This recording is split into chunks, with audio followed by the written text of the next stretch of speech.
तो गूगल में लिखेंगे csc.gov.in, ये वेबसाइट आपके सामने खुलेगा। इस ऐप को ओपन करना है।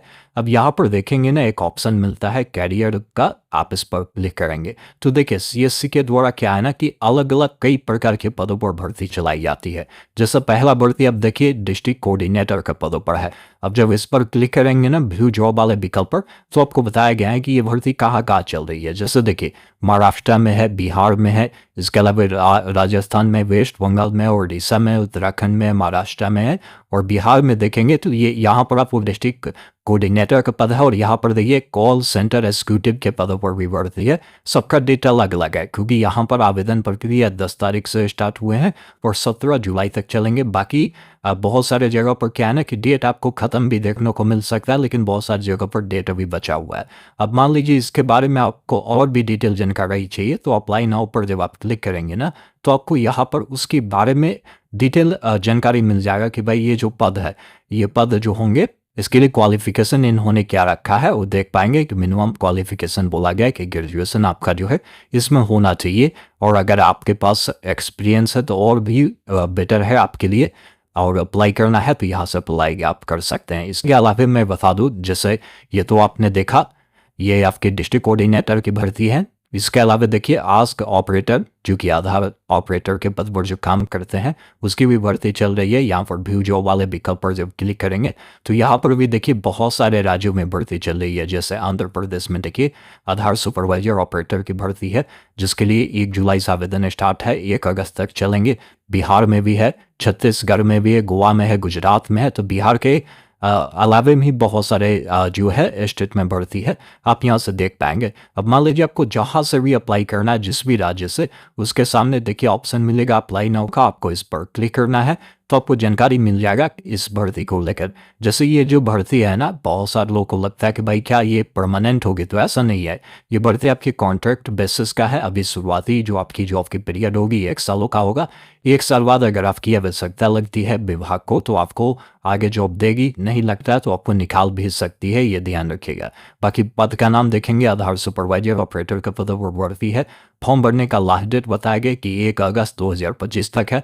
बाकी स्टेट बताया गया, उस स्टेट के तहत किस जिला में भर्ती है उसका भी नाम आपको यहाँ पर बताया गया। बाकी मिनिमम क्वालिफिकेशन बताया है कि इस पद के लिए अगर कोई फॉर्म को भरता है ना तो मिनिमम 18 साल का होना चाहिए, इंटर पास होना चाहिए। अगर कोई 10वीं और 2 साल वाला ITI किया है फिर भी फॉर्म को भर सकता है। मैट्रिक बाद अगर आपने 3 साल वाला प्रोटेक्टिंग डिप्लोमा किया है फिर भी फॉर्म को भर सकते हैं। इसके अलावा आपके पास जो है ना यह आधार ऑपरेटर सुपरवाइजर का जो सर्टिफिकेट है वो भी आपके पास होना चाहिए, तभी आप फॉर्म को अप्लाई कर सकते हैं और तभी आप एलिजिबल होंगे। ये भी विशेष तौर पर ध्यान रखेंगे। और बताया गया कि अगर आप एक CSC VLE है तो आप इस पोस्ट के लिए फॉर्म को नहीं भर सकते हैं, आप एलिजिबल नहीं होंगे।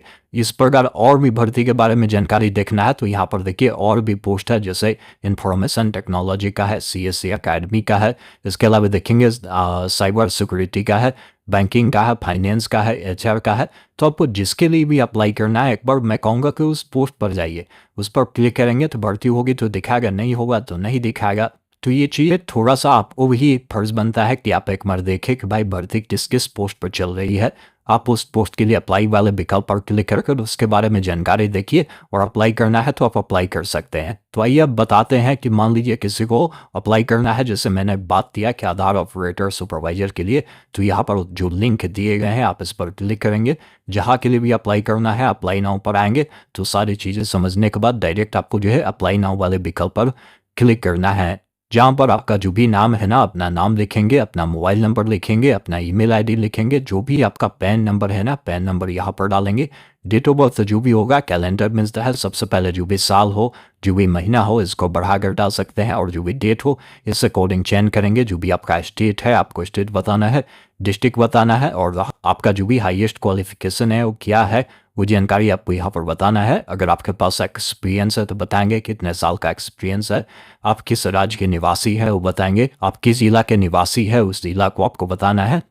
उसके बाद बोलता है कि आप अपना जो रिज्यूम है यहाँ पर अपलोड करिए, ये PDF फॉर्मेट में होगा, 1 MB से नीचे होगा। अब यहाँ पर पूछता है कि आपके पास आधार सुपरवाइजर ऑपरेटर वाला जो सर्टिफिकेट है उसको यहाँ पर अपलोड करिए। जेंडर बताइए, लड़का है तो मेल, लड़की है तो फीमेल चुने, और जैसे 10 प्लस 6 है तो 16 हुआ। 16 डालकर आप सबमिट करेंगे, आपके सामने ये अलग होगा। ये इसको यहाँ से रिफ्रेश करेंगे तो अलग हो जाएगा। आपका जो भी कैप्चा कोड होगा उससे डालकर सबमिट करेंगे, आपका आवेदन जो है सबमिट होगा। अब सबमिट होने के बाद ये लोग क्या करते हैं ना कि आपकी जो डाटा जाती है, रिज्यूम जाती है, उसको ये लोग चेक करते हैं। जिन लोगों को भी लगता है कि भाई ये बिल्कुल इसके लिए जो भी क्वालिफिकेशन और जो भी जानकारी फुलफिल कर रहा है, वैसे लोगों को ये लोग कॉल कर कर एक छोटा सा इंटरव्यू लेते हैं। फिर आपको जो है जहाँ भी सीटें खाली है वहाँ पर आपको जो है आधार ऑपरेटर सुपरवाइजर के पद पर ये लोग काम जो है आपको देती है। तो समय समय पर जो है आप अभी जो फॉर्म भर रहे हैं, जो मोबाइल नंबर आप दे रहे हैं उसको देखिएगा, ईमेल को देखिएगा, ताकि कोई भी आपको इन्फॉर्मेशन आए तो उसी के माध्यम से आपको सूचित किया जाएगा। वैसे बहुत सारी भर्ती चलती रहती है, आप आकर एक बार समय समय पर इनके वेबसाइट पर भी चेक करिए। जिस भी भर्ती के लिए आप एलिजिबल है उसके लिए भी आप अप्लाई कर सकते हैं।